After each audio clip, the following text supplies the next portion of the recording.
इसे good Friday के नाम से मनाया जाता है, लेकिन जैसा कि हमने देखा वे वास्तव में बुधवार को ही मरे थे। पास्का त्योहार के अगले दिन बिना खमीर की रोटी का पर्व आता है और उसी दिन वे मरे थे।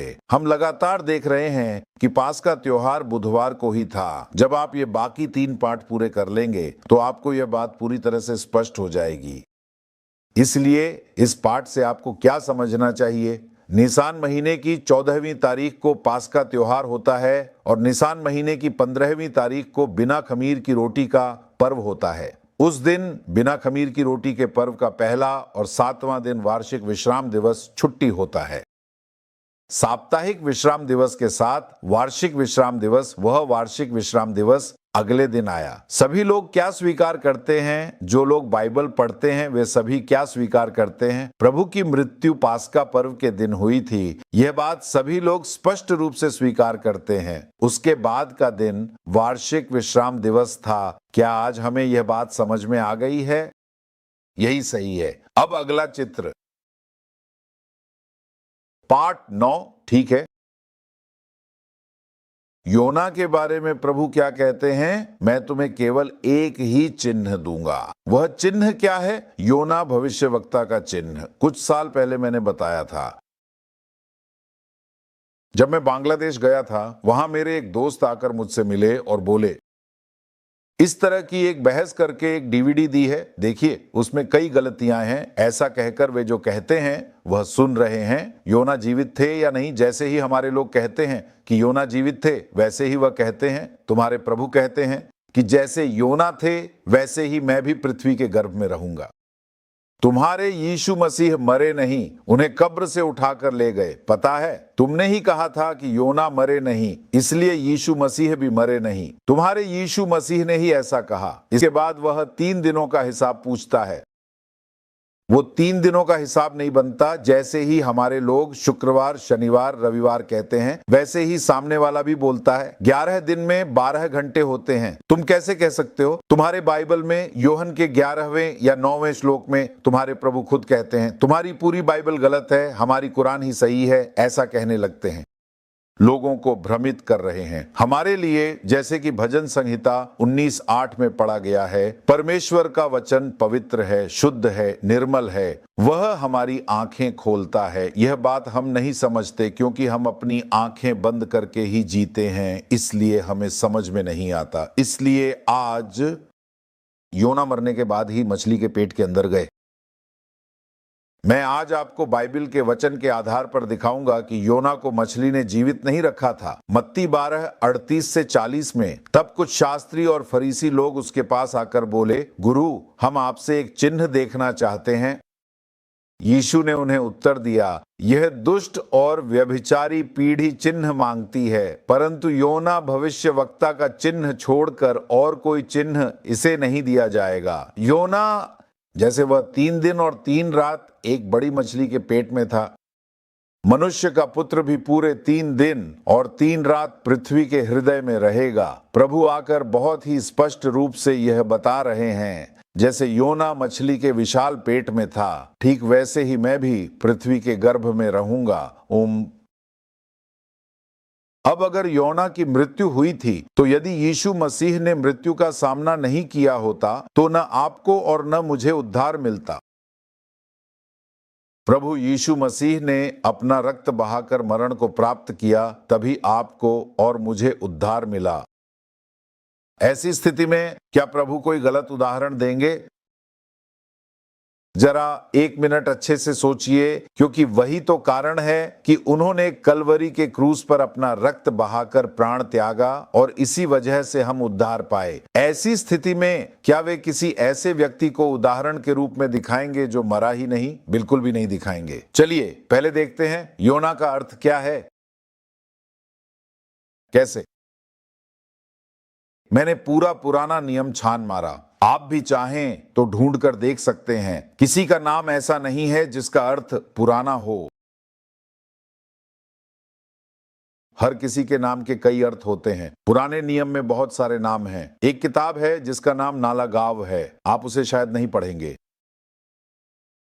उसमें एक नाला गुम है, दो नाला गांव भी हैं, नाम के ऊपर नाम एक के बाद एक लगातार आते रहते हैं। अरे ये क्या है? ये तो ऐसा लगता है जैसे कोई टेलीफोन डायरेक्टरी उठा ली हो, क्योंकि उसी तरह लगातार उसके बीच में 17 साल तक नाम बदल बदल कर आते रहते हैं। किसी भी नाम के लिए पूरी तरह से कोई भी व्यक्ति नहीं है, केवल एक ही व्यक्ति के लिए पुराण है। हमें किसकी याद आती है? ये नई वाचा में है। हमारे जैसे किसी भी सभा में मौजूद लोगों को ये जरूर पता होना चाहिए, ठीक है ना? मैंने बताया था कि प्रभु यीशु मसीह मरकर फिर से जी उठने वाले पहले व्यक्ति हैं। तब आपको एक और सवाल आना चाहिए, तो क्या और कोई मरकर फिर से जीवित नहीं हुआ? बाइबल में 10 लोग हैं जो मरकर फिर से जीवित हुए हैं। बाइबल में कुल 10 लोग हैं। पुराने नियम और नए नियम दोनों मिलाकर नए नियम में प्रभु यीशु मसीह की सेवकाई के दौरान 3 लोग हैं। उस नोट्स में 2 हैं। कुल 3 लोग हैं। एक है लाजर, दूसरा है नाइन नगर की विधवा का बेटा, और फिर एक और है, मैं काम कर रहा हूं। ये लूका 8वां है और ये लूका 7वां अध्याय है। अगर आप देखें तो प्रभु ने 3 लोगों को जीवित किया है, पुनरुत्थान दिया है। तो इसमें और प्रभु के पुनरुत्थान में क्या अंतर है? वे लोग फिर से मर गए थे। बाइबल में जिन लोगों को जीवित किया गया वे सभी फिर से मर गए, लेकिन प्रभु यीशु मसीह ही एकमात्र हैं जो अनंत जीवन में हैं। आपको एक और बात याद रखनी चाहिए। पादरी, क्या आपको याद है कि 12 लोग ऐसे ही जीवित होकर चले गए थे? आपकी आवाज मुझे सुनाई दे रही है। वे बिना मरे ही चले गए। उन्होंने मृत्यु का स्वाद नहीं चखा, लेकिन वे फिर से लौटकर मर जाएंगे, है ना? उनकी मृत्यु को टाल दिया गया है। यह जो प्रकट किया गया है वह 11वें अध्याय में आएंगे और मरेंगे। इसलिए आपको अच्छी तरह से समझना चाहिए कि यह मरना और पुनर्जीवित होना क्या है। प्रभु यीशु मसीह पहले व्यक्ति हैं जो मरकर पुनर्जीवित हुए और अनंत जीवन के साथ हमेशा जीवित हैं।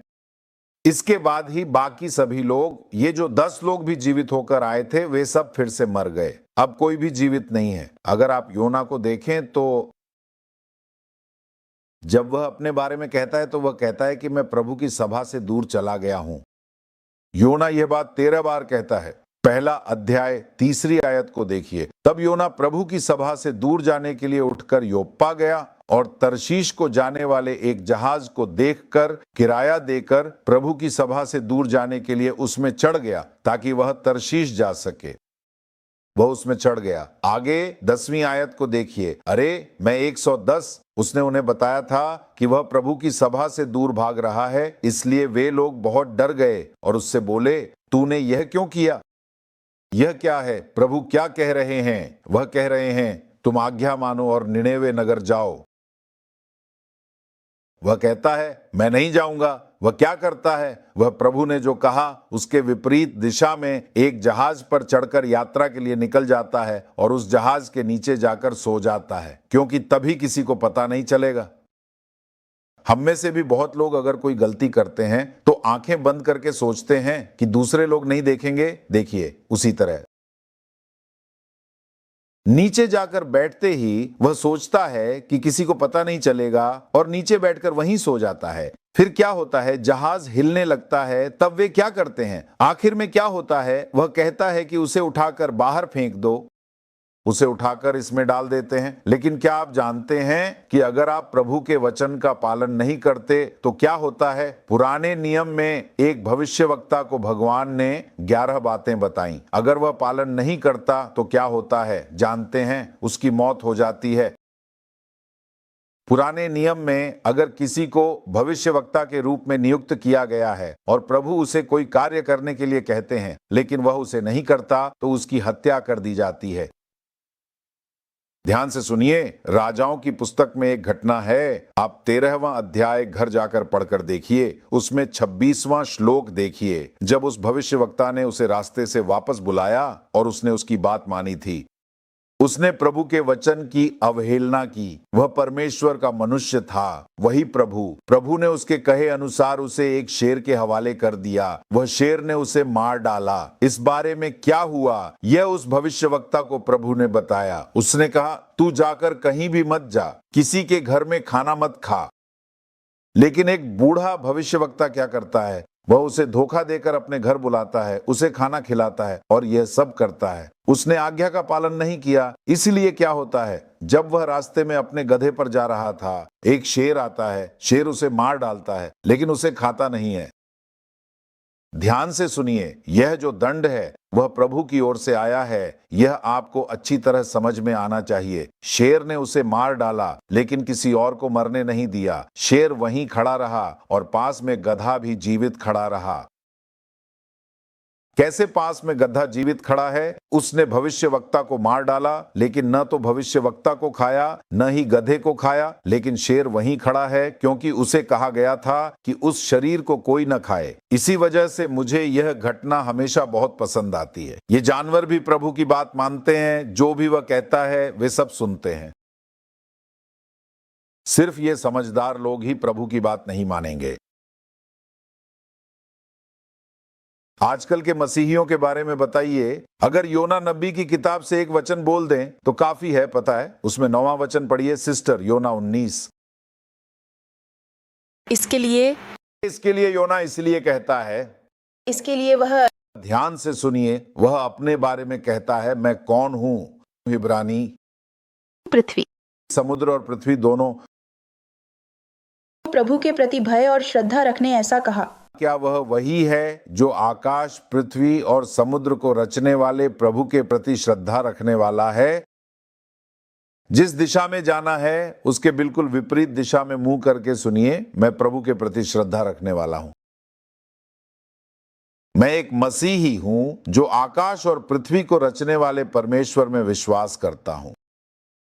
मुझे प्रभु के प्रति श्रद्धा है, लेकिन मैं उनकी कही कोई बात नहीं सुनूंगा। यह इस समय में यह बहुत स्पष्ट है। देखिए वह कैसे कह रहा है, कितनी हिम्मत से वह कहने के लिए आ रहा है। देखिए, इसलिए जब कोई कहता है कि ईश्वर ने कहा, तो उसमें थोड़ा सतर्क रहना चाहिए। क्या समझे? अब बहुत सारे लोग ऐसे आ गए हैं जो अपनी सुविधा के अनुसार चीजों को बदल सकते हैं। आज्ञा पालन ही सबसे महत्वपूर्ण है। बाइबल को आज्ञा पालन की दृष्टि से पढ़कर देखिए। आपको जो भी बाइबल पात्र पता है, कोई भी पात्र ले लीजिए, उन्हें किसी भी तरह से तुलना करके देखिए, वे आज्ञा पालन करते हैं। उदाहरण के लिए, जब प्रभु ने कहा, तभी उसने अपना देश छोड़ दिया। नूह को जहाज बनाने के लिए कहा गया तो उसने आज्ञा मानी। सभी को देखिए, बाइबल में हर एक पात्र को उठाकर देखिए तो आप पाएंगे कि उनमें आज्ञा पालन था। जो आज्ञा का पालन नहीं करते, जैसे आदम से शुरू करें तो वही हमारे लिए अंत हो जाएगा। जाओ। लेकिन वह शेर भी आज्ञा मानता है। यहां और भी जगह मैंने कहा है, नूह के पास आकर प्रभु ने कहा कि लोगों को उपदेश दो। नूह उपदेश देता है, वह 120 साल तक उपदेश देता है। क्या कोई आया उस जहाज में? लेकिन जानवर, सभी जानवर आ गए। जाकर कहा तो क्या हुआ? 2 चींटियां भी आ गईं, 2 पक्षी आ गए, 2 गधे आ गए, पहले 2 मछलियां भी आ गईं। जब कहा गया तो क्या हुआ? वे सब आ गए, है ना? देखो, वे सब प्रभु की आवाज सुनकर ठीक से आ गए। लेकिन यहां भले ही कोई कहे कि प्रभु ने कहा है, हम सोचते हैं कि प्रभु तो मुझे जानते ही हैं। क्या वह मुझे नहीं जानता? उन्हें तो पता है कि मैं कमजोर हूं, है ना? हमारे लिए इस बारे में एक शास्त्र वचन भी है। उसमें और भी कहा गया है कि प्रभु के वचन से आत्मा में उत्साह आता है, लेकिन शरीर तो कमजोर है, पास्टर।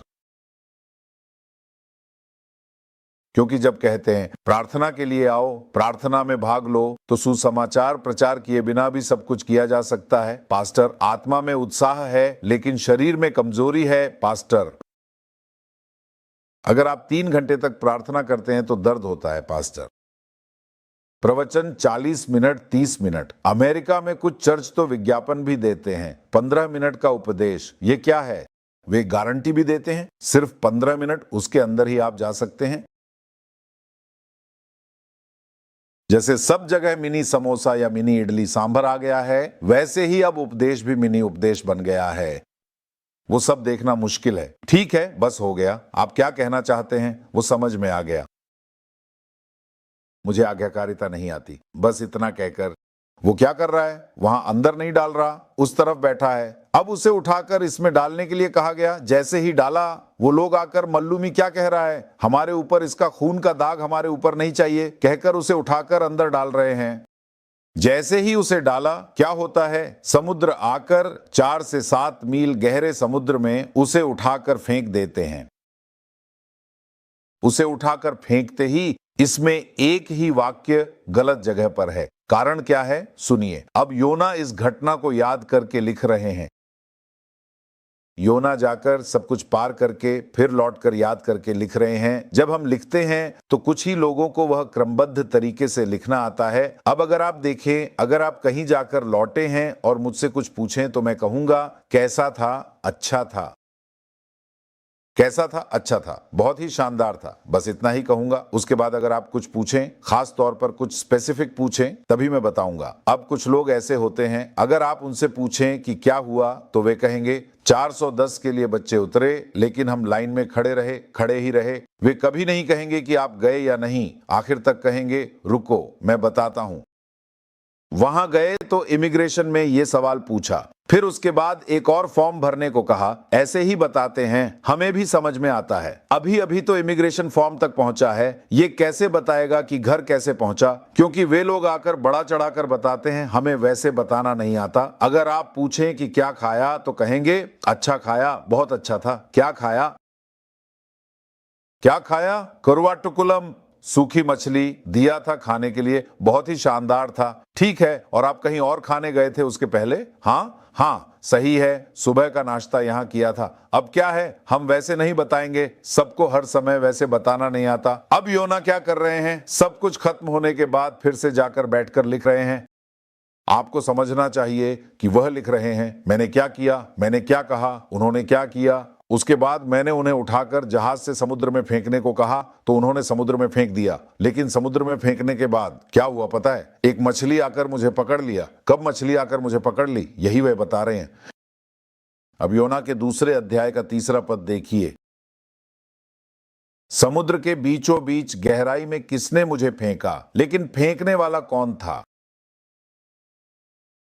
लेकिन वह कहता है, किसने मुझे फेंका? आपने मुझे फेंक दिया और जलधारा ने मुझे घेर लिया। आपकी लहरें भी सब मुझ पर आ गईं। लेकिन अगर आप उसमें 17वां पद पढ़ेंगे तो मछली पहले ही निगल चुकी थी। अब योना का पहला अध्याय, उसका आखिरी पद पढ़िए। यहोवा ने एक बड़ी मछली को नियुक्त किया था कि वह योना को निगल ले, और योना 3 दिन और 3 रात उस मछली के पेट में रहा। पहले ही यह वचन आ चुका है, लेकिन उसके बाद ही यह आता है। क्या आता है? मुझे समुद्र में फेंक दिया गया। यह आया, पानी की धाराएं मुझे घेर लीं, लहरें और तरंगें सब मुझ पर बह गईं। क्या मछली ने उसे रखा है? कोई लहरें नहीं थीं, कोई तरंगे नहीं थीं। तो फिर क्या हुआ? एक चीज हुई, प्रभु आए या फिर किसी स्वर्गदूत को भेजकर प्रभु ने उसे पानी में फेंक दिया, गहराई में फेंक दिया। उसने पानी पी लिया और मर गया। उसके मरने के बाद ही वह प्रभु से प्रार्थना करता है। आप योनाह 2:5 को देखिए। पानी ने मुझे चारों ओर से घेर लिया, गहरे ने मुझे घेर लिया, समुद्री शैवाल ने मेरे सिर को लपेट लिया। क्या मछली के पेट में आदमी था? क्या मछली के पेट में समुद्री शैवाल होता है? सोचकर देखिए, समुद्री शैवाल कहां लिपटा था? अभी वचन में लिखा है सिर पर लपेटा गया था। प्रभु यीशु मसीह को कलवरी की क्रूस पर चढ़ाने से पहले उन्होंने सिर पर क्या किया था? देखिए, समुद्री शैवाल भी बिल्कुल वैसे ही होता है। आप देखेंगे कि सब कुछ एक दूसरे से मेल खाने वाली बातें हैं, सही है ना? योना का 2रा अध्याय 6ठा पद देखिए। पर्वतों की जड़ें, पर्वत कहां होते हैं? पर्वत मतलब क्या? बारिश कहां होती है? और यह सब इसके अंदर ही होता है। पर्वतों की जड़ों तक मैं नीचे उतर गया, पृथ्वी के नीचे के दरवाजे, ऐसा कहा गया है।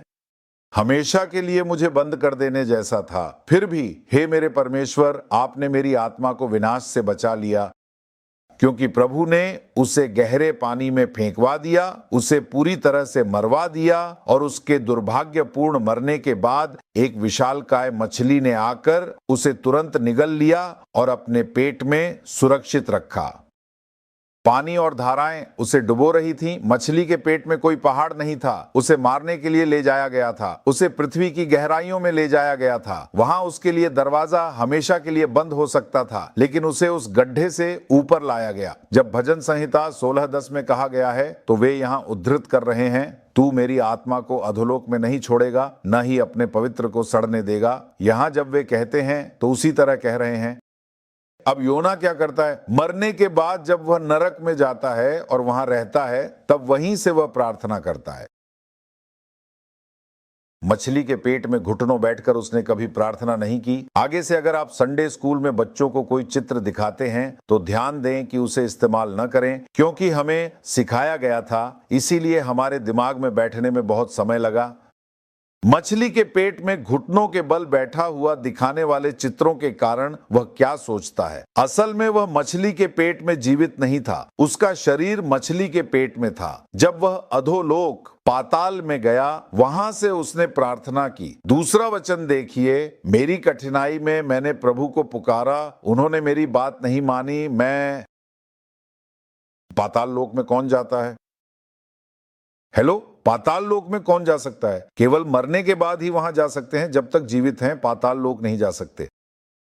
मैंने पाताल के पेट से पुकारा, आपने मेरी आवाज सुनी। तो इसका मतलब है कि प्रभु ने योना को एक उदाहरण के रूप में मार्गदर्शन किया। इसीलिए प्रभु कहते हैं योना का चिन्ह ही तुम्हें दिया जाएगा, क्योंकि योना के उपदेश को सुनकर लोग पश्चाताप करके लौट आए थे। उसी तरह जब वह अपने बारे में कह रहे हैं तो उनका मतलब है कि मेरे उपदेश को सुनकर भी लोग मन फिराएंगे। अब देखिए, जब मैं एक प्रार्थना का वचन देता हूं तो वह क्या कहता है? मैं प्रभु, मैं आकर आपके लिए करूंगा, कार्य करूंगा। ऐसा कहने के बाद क्या होता है? मछली आकर उसे उस जगह जहां उसे याद आया था वहां बाहर फेंक देती है। तब तक वह कहां था? हाँ, वह मछली के पेट में था। 3 दिन तक अधोलोक में रहकर प्रभु से प्रार्थना करने के कारण उसे विशेष रूप से प्रभु के लिए एक उदाहरण के रूप में फिर से बाहर निकाला जाता है। उसे बाहर निकालकर प्रभु उसे फिर से भेजते हैं। वह वापस आकर फिर से जीवित होता है और कितने दिन तक प्रचार करता है? 40 दिन तक। योना 3-4 देखिए, योना नगर में प्रवेश करके 1 दिन की यात्रा करता है और कहता है अब भी 40 दिन बाकी हैं। इसके बाद निनवे नगर उलट दिया जाएगा। फिर कुछ घटनाएं होती हैं। 3रा अध्याय 3री आयत, वह अपने कष्टों के बाद 40 दिनों तक फिर कुछ लोगों को दर्शन देकर परमेश्वर के राज्य के विषय में उनसे बात की और बहुत से स्पष्ट प्रमाणों के द्वारा उन्हें यह दिखाया कि वह जीवित हैं। यही वही है जो उन्होंने भी किया और प्रभु ने भी किया। ठीक 40 दिन ही उन्होंने किया। प्रभु 50वें दिन ही पेंतेकोस्त आया। जब जाने लगे तो क्या कहा? पेंतेकोस्त को छोड़कर कहीं भी मत जाना, ऐसा कहकर गए, लेकिन 40 दिन तक रहकर प्रचार किया। उन्होंने मन फिराया, तभी उद्धार हुआ। उसी तरह उस समय भी जब वहां इकट्ठा हुए लोगों के बीच प्रचार किया गया, उस दिन 3000 लोग प्रभु के राज्य में शामिल किए गए। क्या यह सही है? इसमें योना आकर प्रचार करते हैं। देखिए, योना 3:10 में लिखा है कि उन्होंने अपनी बुरी राहों को छोड़ दिया और परमेश्वर ने उनके कार्यों को देखकर जो बुराई करने की बात उन्होंने कही थी उस पर पछतावा किया और वह बुराई नहीं की। तो अब क्या है? जो भी लोग प्रभु का संदेश सुनकर मन फिराते हैं, प्रभु को स्वीकार करते हैं और उस पर विश्वास रखते हैं, उन पर कोई दंड या न्याय नहीं है।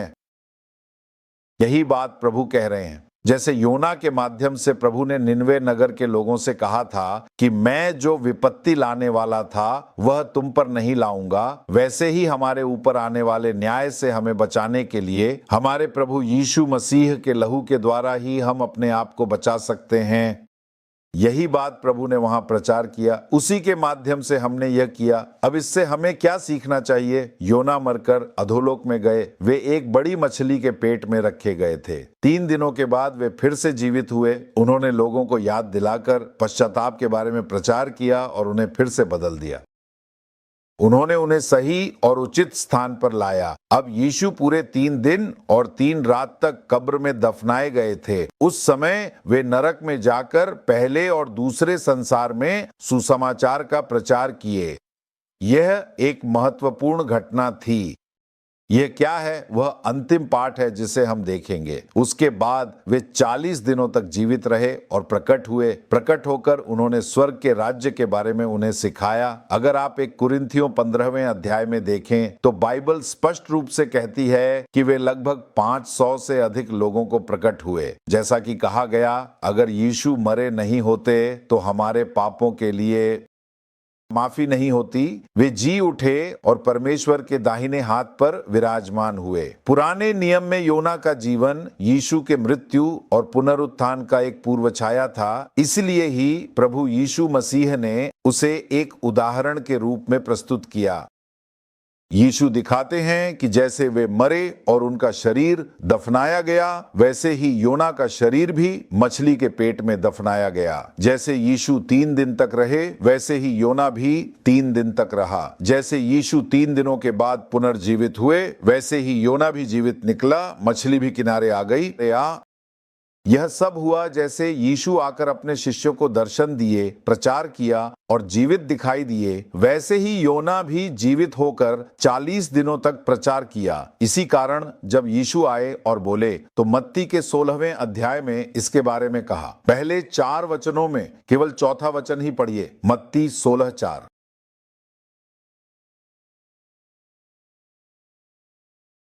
व्यभिचारियों की यह दुष्ट पीढ़ी वंशज की पहचान, यदि आप जानते हैं, वे एक पहचान की तलाश में है। पहचान डरना चाहिए। पहचान, वे कहते हैं कि यह उन्हें नहीं दिया गया है। वह बार बार कहता है कि योना के चिन्ह के अलावा कोई चिन्ह नहीं दिया गया। कैसे योना फिर से लौटकर जीवित होकर लोगों को प्रचार करने आया। अब मैंने योना के नाम का अर्थ क्या बताया? पवित्र आत्मा पूरी तरह से दिए जाने के कारण ही हम भी उसी तरह पुनर्जीवित यीशु का प्रचार कर सकते हैं। जब हम इस तरह प्रचार करते हैं तो उसके द्वारा लोग उद्धार को प्राप्त करते हैं। लोग परमेश्वर पर विश्वास रखते हैं और अपने पापों के लिए एक छुटकारा है, यह भरोसा परमेश्वर पर रखते हैं, परमेश्वर पर विश्वास करते हैं। इसके द्वारा हम क्या करते हैं? हमें प्रभु के साथ मेल में जीने का एक बड़ा अनुग्रह और आशीर्वाद प्राप्त होता है। तो अब क्या योना मर गया या नहीं, इसके लिए आपको एक स्पष्ट व्याख्या देने के लिए एक कानून जैसा कुछ होना चाहिए। योना के मरने के बाद ही मछली आकर उसे निगल गई। यह बात परमेश्वर के वचन में बहुत स्पष्ट रूप से लिखी है। पहला अध्याय का 17वां पद और दूसरे अध्याय का पहला पद पहले से ही मौजूद है। इसलिए हम क्या सोचते हैं वो फिर से उसके पेट में चला गया? ऐसा नहीं है। अगर वह पद बाद में होता तो यह भ्रम ही नहीं होता। इसीलिए ही हमें बाइबल के वचन को गहराई से अध्ययन करना चाहिए। जब आप बाइबल के वचन का अध्ययन करते हैं, ये किसके लिए लिखा गया, कैसे लिखा गया और किस उद्देश्य से लिखा गया, ये समझना जरूरी है। तब आपकी विश्वास यात्रा सही दिशा में होगी। अगर ऐसा नहीं किया तो क्या होगा? हम बहुत सतही तौर पर लेकर चीजों को गलत समझेंगे। समझने के लिए मैं एक छोटी सी बात बताता हूँ। उस पाठ के खत्म होने से पहले अब महिलाओं के बारे में, क्या महिलाएं बोल सकती हैं, बोलना नहीं चाहिए, सभा में बोल सकती हैं या नहीं?